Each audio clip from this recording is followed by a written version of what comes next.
Olá para você que acompanha as redes sociais do Diário do Iguaçu. Nós estamos iniciando agora mais um Talk DI e estamos recebendo aqui nos nossos estúdios o presidente da Associação dos Atingidos da Foz de Chapecó, o Volmir Santolin. Seja muito bem-vindo aqui. E nós vamos abordar temas hoje relacionados à associação, aos projetos em andamento, às ações para promover o desenvolvimento sustentável da região e também de uma assembleia que vai ocorrer no dia 25 agora deste mês. Seja muito bem-vindo, presidente.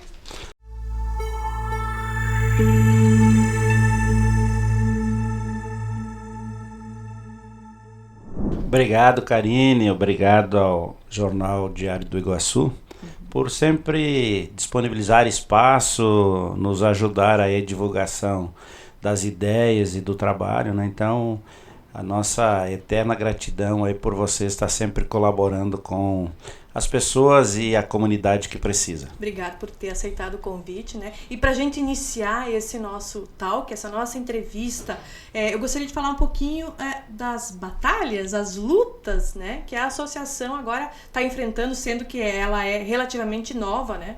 Na nossa região. Bom, vamos lá. Teria muito tempo para a gente conversar sobre isso, né? Mas vamos pegar as principais aqui.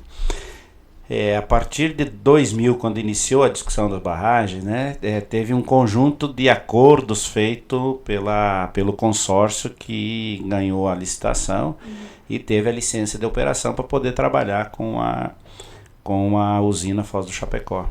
E de lá teve alguns acordos importantes que eram para ser desenvolvidos na região, né? E a gente fez um estudo recentemente, 95% deles não foram executados. Então são muitas coisas que deixaram de ser executado pelo consórcio Usina Foz do Chapecó, né? Que compõe aí CPFL São Paulo, a CR Rio Grande do Sul, né? Minas Gerais também tem agora esqueci o nome da instituição que tem 40%, 39% da composição do consórcio e deixaram muito a desejar nesse período. Então, muitos agricultores, os atingidos, os pescadores, os próprios municípios, as câmaras de vereadores, as associações comerciais e industriais dos municípios questionavam muito por que as coisas não caminhavam e toda vez ela dava um passo para trás. Em vez de dar um passo para frente, construía as questões que era acordado, ela voltava para trás. Porque quando iniciou a barragem, tinha dois temas principais. Uma, geração de energia, para a gente deixar bem claro. A Associação dos Atingidos Foz do Chapecó é favorável à geração de energia, principalmente energia limpa, sustentável, né? Porque o Brasil precisa desenvolver. Os municípios, as comunidades precisam se desenvolver. Se você não tem energia elétrica, você basicamente hoje, nos dias de hoje, você não tem desenvolvimento, né? Então é necessário. Então nós somos favoráveis à geração de energia. Mas junto com isso nós somos favoráveis à prática de um desenvolvimento equilibrado, com geração de renda, com emprego, com turismo, com investimento do capital da iniciativa privada, com investimento da iniciativa pública. Por exemplo, vamos citar Chapecó, nós estamos batendo a casa de 300 mil pessoas, certo? Sim. A pergunta, onde é que o pessoal vai final de semana para se divertir ou passear? Muitas vezes eles saem daqui e vão para a Serra Catarinense, Serra Gaúcha ou para o litoral. E olha a beleza natural que a gente tem no nosso lago Foz do Chapecó. Então precisa-se urgentemente investir numa política de desenvolvimento de turismo. Precisa urgentemente desenvolver uma atividade aquática, seja ela de pesca esportiva ou seja ela de navegabilidade. Porque não se tem um camarão para fazer um roteiro, o pessoal conhecer, ir até Itá, ir até Alpestre, Rio Grande do Sul, conhecer as nossas belezas naturais que existem. É necessário. Daqui a pouco você pode ter um restaurante flutuante lá no lago, né, que em outros locais tem. Necessitamos urgentemente de ter uma praia pública em cada município, que inclusive isso é uma condicionante para a liberação da licença de operação. E hoje nós não temos. Olha só Chapecó, se você resgatar a história, antes do ano 2000, até 2005, 2006, nós tínhamos uma praia fantástica no Goiôém. 2, 3 mil pessoas por final de semana estavam lá. Hoje as pessoas não têm acesso para chegar ao lago. Isso, até sobre isso, Valmir, eu queria pontuar aqui, né? Você falou sobre onde as pessoas vão. Muitos vão até o Goiuém, mas existe um plano, um projeto de revitalizar o Goiuém, então vocês estão brigando por alguma coisa relacionada a isso? Eu sei que a prefeitura tem algo, né?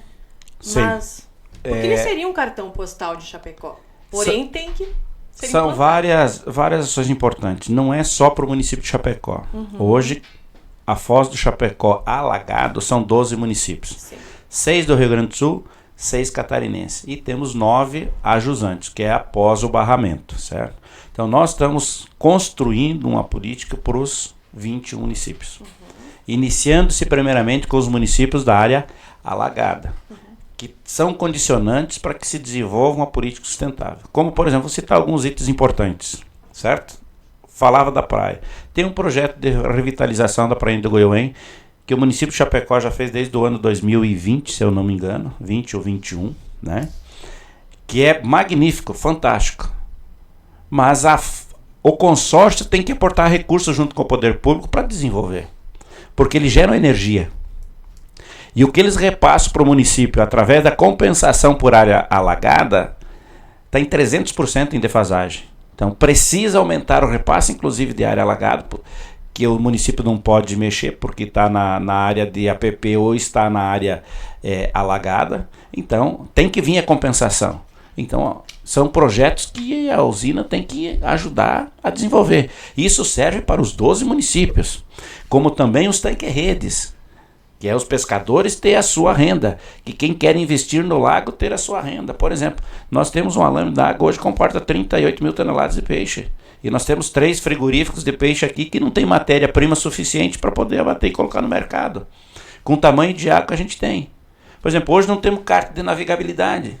Por quê? Porque ficou o madeiramento debaixo da água. E eles não tiraram. Ficou lá.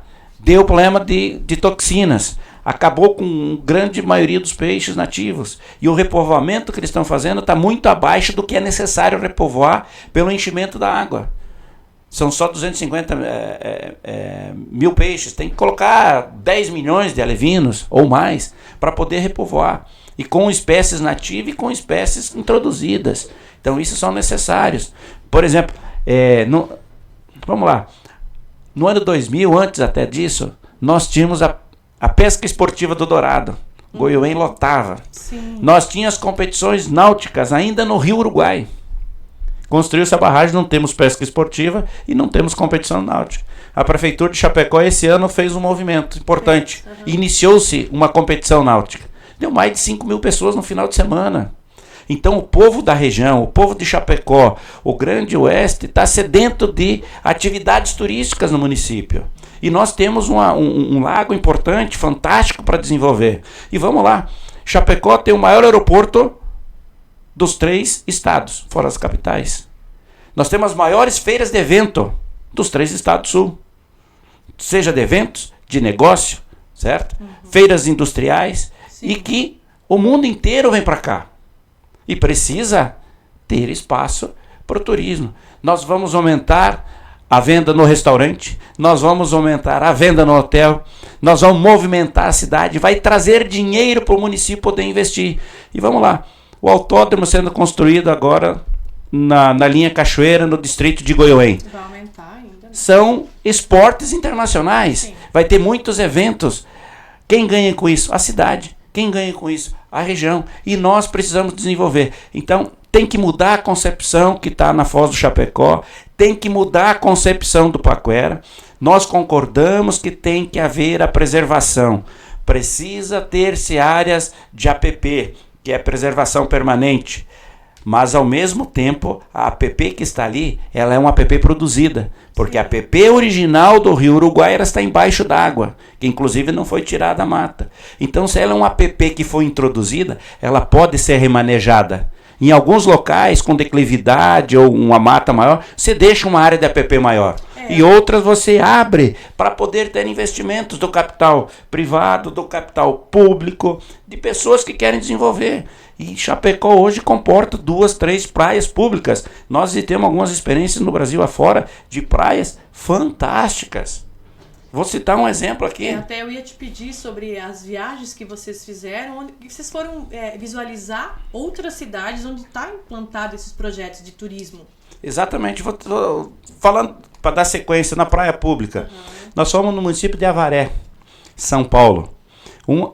Eles têm mais de 3 quilômetros de areia, praia pública, onde todo mundo solta lá o seu barco, onde a população do município vai lá no final de semana, certo? Estão lá se divertindo, brincando. O governo do estado do Paraná, aliás, desculpa, no estado de São Paulo, né, Avaré, São Paulo, desculpa, colocou o pier para 15, 20 embarcações, mas tudo com tecnologia. O governo do estado colocou, né, lá esse pier fantástico. O município, em contrapartida, fez a rampa de acesso, abriu um espaço para as pessoas acamparem. Mais de 2.000, 3.000 pessoas cabem no acampamento público. Cada um paga uma taxinha de R$20 por dia para usar água, para usar energia, para usar praia, para usar areia. Movimenta a economia. Os finais de semana estão colocando mais de 5.000 pessoas nessa praia. Gera uma economia. Inclusive casamentos. Eles têm um espaço lá na praia fantástico para casamento. Coisa mais linda, que é difícil você... Só nos resorts de luxo você encontra isso. E lá era uma praia pública. Construído em parceria com a usina, construído em parceria com o governo do estado e com a prefeitura. Então, o que a associação defende? Nós defendemos que tem que abrir a mentalidade, tem que ter uma parceria da usina, tem que ter uma parceria do poder público, uma parceria da iniciativa privada, do governo do estado, porque quem ganha com isso? Quem ganha é a população da grande região oeste, da grande região norte aí do Rio Grande do Sul, que é os municípios e os estados aí que compõem a usina Foz do Chapecó. Conhecemos algumas experiências fantásticas na região do sudoeste do Paraná, né, lá na divisa com a... Quantas cidades vocês visitaram? Nós visitamos 6 cidades, né? Nós fomos em Santa Helena. O prefeito de Santa Helena é o presidente da Associação dos Lindeiros. Lá, a Associação dos Lindeiros, quem compõe? O município, os prefeitos, a Câmara de Vereadores, os vereadores indicados e as associações comercial e industrial, né? E eles têm alguns programas de educação ambiental fantástico. Por exemplo, a Itaipu Nacional aloca quase 50 milhões ano de recurso para os municípios planejar investimento. E eles planejam os 17 municípios. O que acontece não acontece em todos. Me chamou a atenção 2 programas fantásticos que eles têm lá. Uma sobre a educação ambiental, né? Que eles vão na escola, está na grade curricular, inclusive, orientando como é que se usa a área da APP, como é que se usa a área do lago, como é que se preserva. Em outro programa importante, os pescadores de lá têm uma outra fonte de renda além da pesca. Eles recebem por o lixo recolhido no lago ou em torno do lago nas praias de APP. E eles fizeram uma pesquisa, uma pesquisa, um diagnóstico que assim, eu fiquei maravilhado com isso. A Itaipu Nacional tinha X expectativa de vida da usina. Com esses programas de educação ambiental, da coleta de lixo, investimento de dinheiro na região para desenvolver a região, a usina aumentou a sua vida útil em mais de 94 anos. Então a tese que eles estão falando de que não dá para ocupar a margem do rio porque vai diminuir a vida útil da usina, não é real. Por quê? Porque o rio também precisa ter vida. O rio também precisa se movimentar. O lago precisa se movimentar. Você tendo pessoas, você tendo atividades, você criando alternativas, o lago também dá vida. E aí você tem que criar programas para que se preserve, que é o que a gente defende. Nós queremos construir em parceria com os municípios e com a usina Foz do Chapecó um programa ambiental e de capacitação e de geração de renda, inclusive para recolhimento do lixo. Você viu aí a chuvarada que deu esses dias? Sim. Olha só a quantidade de lixo no lago. E permaneceu, e está lá até hoje. Você vai fazer navegação, o lixo está dentro da água. Então, se você cria um programa, você limpa. Você limpando esse lago, os pescadores limpando, a sociedade limpando, a vida útil da usina aumenta. Você criando um programa ambiental, não vai ter tanto mais lixo na água. Ele vai preservar a mata, ele vai preservar a areia, ele vai dar condições de estar lá. E a tese de que a área de EPP tem que ser só mata não é real. A areia, muitas vezes, filtra muito mais que a mata que está lá. E a área de APP não é só mata, ela pode ser areia. Vamos lá. Quantas praias a gente vai visitar em viagens? Florianópolis, aqui eu acho que Chapecó quase todo mundo foi para a praia. Não é areia que se tem? Sim. E a areia não filtra? E ali não é uma área de preservação? Tu pode olhar que tanto metro da praia você não consegue construir. Sim. Por que as praias podem ter areia? Você viu os alargamentos das praias que fizeram? Sim. São artificiais. Sim. E por que qual a tese que aqui não pode ter? Sim. Então está totalmente equivocada a política que eles construíram o Paquera. Então tem que se revisar o Paquera urgentemente.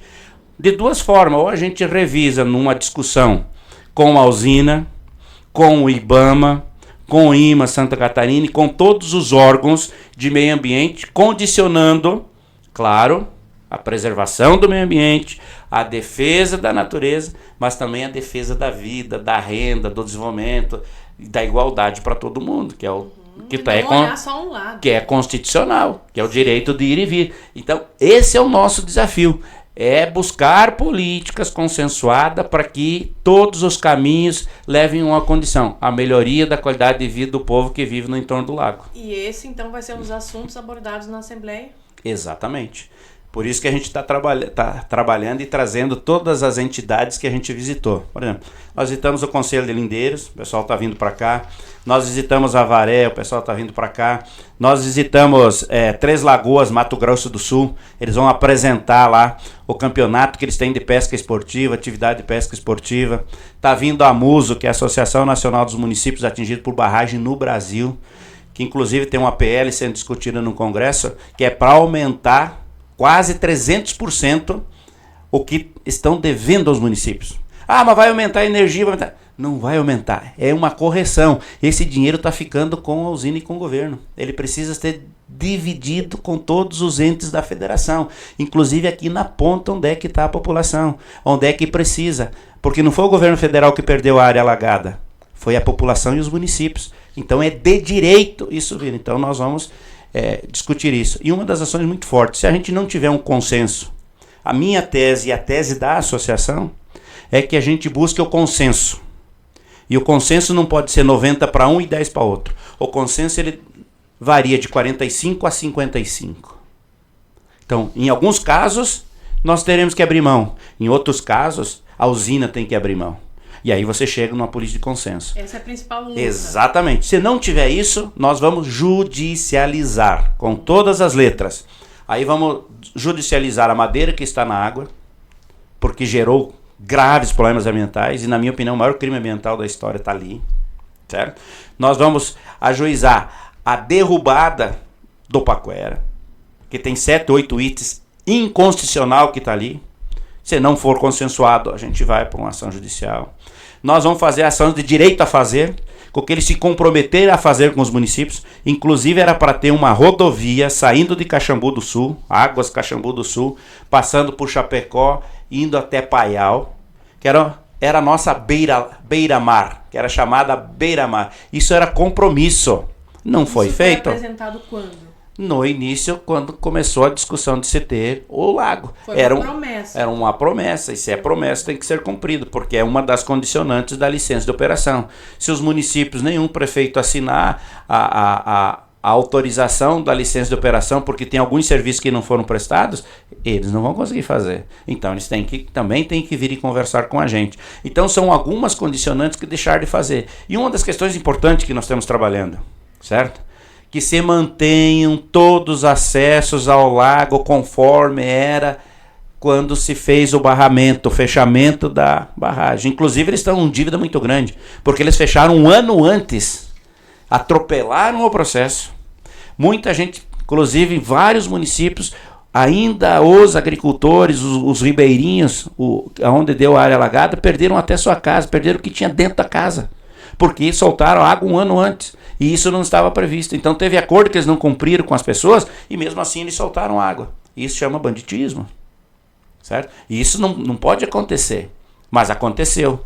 Então, tem um conjunto de coisas que nós precisamos resolver. Ah, bom, faz 10, 12, 15 anos que a barragem está em operação. Não tem problema. Enquanto ela estiver em operação, nós vamos estar lutando, brigando, buscando condições para que isso permaneça e desenvolva as regiões. Então, temos algumas brigas grandes e importantes para fazer. Então, a gente espera que depois dessa assembleia, algo fique ajustado, é isso, né? Não sei se vai ficar ajustado na Assembleia. Qual é o objetivo da Assembleia? É a tomada de decisões, certo? Então ela tem uma pauta que consiste em a gente deliberar sobre isso. Porque a Assembleia é para isso, é para deliberar. Sim ou não. Nós vamos apresentar a pauta, né? E a pauta consiste em todos os programas e projetos que nós formos desenvolver. Ela consiste em trabalhar a praia pública, ela consiste em trabalhar os acessos, ela consiste em trabalhar o tanque-rede, né? Ela consiste em trabalhar uma política esportiva para o lago, seja ela de pesca ou seja ela de embarcação, de navegação. Então, tudo isso está ali e nós vamos colocar em discussão. Se for aprovado, nós vamos implementar. E aí vai que é uma outra parte da Assembleia, que aí são as decisões jurídicas que vão ser tomadas, né? Se não tiver o acordo consensual, busca-se a justiça para haver um acordo. E esperamos que o Ministério Público entenda, que a justiça brasileira entenda que a lei não pode privilegiar só o lado do grande. Ela tem que privilegiar os lados dos sofridos, dos menos favorecidos e principalmente buscar uma política equilibrada. Você não pode ser desigual. A Constituição sempre diz igualdade para todos. Se é para todos, também serve para as grandes multinacionais, como também para o pequeno agricultor, o pescador, o ribeirinho que está no entorno do lago. Então tem que ter essas condicionantes e é isso que nós defendemos. Hoje quantas famílias, mais ou menos, necessita? Se nós fazermos um exemplo, hoje nós temos mais de 600 mil pessoas que historicamente usam o lago, depende dele. Por quê? Porque todos os 12 municípios ao redor do lago, eles nasceram com o rio Uruguai. Você lembra dos balseiros? Sim. Transportavam as madeiras. Você lembra como é que cresceu o Chapecó? Levava produto para o Rio Grande do Sul e trazia do Rio Grande do Sul. Então o rio sempre foi o principal elo de ligação do desenvolvimento e a constituição e o fortalecimento de cada município. Então hoje nós podemos dizer que nós temos mais de 600 mil famílias, pessoas que dependem exclusivamente de uma atividade ou outra do lago. Por quê? Porque nós moramos numa cidade que é lindeira ao lago. As 12 cidades são lindeira ao lago. Agora, diretamente que precisa do lago são mais de 1.000 famílias. É bastante gente. Então, é o ribeirinho que está lá, que estava antes do rio, antes do lago, né, quando era rio, e hoje que é o lago. Ainda persiste lá.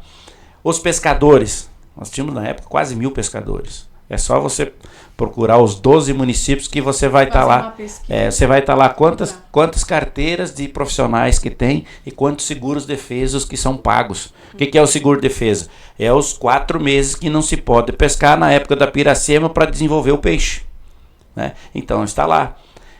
Quantas e quantas pessoas já saíram do entorno do lago? Todos os municípios perderam, porque perderam população. Aí perde o fundo de participação dos municípios, porque tem menos população. Perde o Fundeb, porque tem menos aluno em sala de aula, menos escola. Perde o recurso da infraestrutura, da saúde, da educação, porque diminuiu a sua população. O município que aumentou, como o caso de Chapecó, maravilha. Aumentou a sua arrecadação, mas tem municípios que com o lago diminuiu. Vou te citar um exemplo aqui, Caxambu do Sul.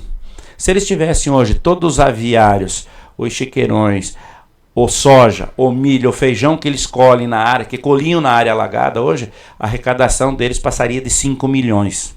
Sabe quanto eles estão recebendo hoje da compensação financeira? 1.800.000. Então o município deixou de arrecadar mais de 3 milhões ano se não tivesse área alagada. Então de uma forma ou de outra eles têm que compensar. E não é só Caxambu, são todos os municípios que perderam. Então, essa é uma luta importante e a associação ela é plural. Por quê? Porque participam todos. Participam empresários, participa agricultor, participa pescador, participa profissional liberal, participa... Quantas pessoas tem o grupo hoje? Hoje, na diretoria, nós estamos 90 pessoas. E fora dela, nós estamos com mais de 500, 600 pessoas efetivamente participando, né? Nós vamos trabalhar com a Assembleia com as 200, 250 pessoas que são os associados hoje, que no dia a dia estão. Mas esse é o grande desafio nosso. É consolidar aí a discussão para que não se criem mais problemas existentes. Por exemplo, mas que solucione os que já tem. Vou te citar um caso que eu acho a maior aberração do mundo e isso tem que ser reparado. Hoje, amanhã, depois tem que ser reparado. O caso de um agricultor com 65 anos. A usina Foz do Chapecó construiu uma pocilga para ele, construiu a casa, construiu cerca. E não sei por que cargas d'água agora estão revendo as medidas da área da APP. E alteraram a cerca na propriedade deles, faz uns 2 anos atrás. Pegou na metade da estrevaria dele, da pocilga, parte da casa. Eles foram lá e destruíram a casa dele, a pocilga dele. Ele tirou leite no mais, uns 4, 5 meses abaixo de chuva, com fio elétrico no chão, lá onde você coloca lá a estrevaria e você coloca o aparelho para tirar o leite, né? Que a gente chama ordenhadeira, com perigo de choque, perigo dele morrer na atividade, mas ele tinha tudo estruturado. E aí, sabe o que aconteceu com ele? Foi multado, processado e paga hora extra hoje. Desculpa, hora extra não, hora comunitária. Isso não é justo. Em nenhum lugar que a gente visitou aconteceu isso. Por causa de uma velocidade, uma voracidade de gerar energia, ganhar dinheiro, mas destrói família, destrói vida, destrói história, destrói tudo da população que sempre esteve no entorno do lago. Então isso a gente não vai admitir mais. Isso a gente não admite. Então uma das coisas importantes que a associação veio foi exatamente também para representar os que têm mais dificuldade. Certo, isso aí. Bom, Valmir, muito obrigado pela tua presença aqui. Nós encerramos por aqui o nosso Talk DI. Creio que as informações foram bem claras e o pessoal pôde entender bastante qual é a luta então da associação. Nós que agradecemos o Diário do Iguaçu, te agradecemos, Karina, e fazer um apelo para a população toda, a ribeirinha e dos municípios participar agora, no dia 25 de abril, né, às 13h30, na UCEF Santa Maria, né, a participar dessa assembleia para a gente poder fazer uma boa discussão, aprovar o que for necessário e conduzir da melhor forma possível essa discussão do desenvolvimento no entorno do Lago Foz do Chapecó. Nosso muito obrigado. Obrigada a você. Nós encerramos por aqui o nosso Talk DI e você que quiser se manter informado, siga as nossas redes sociais, @Diário do Iguaçu e o nosso site diregional.com.br.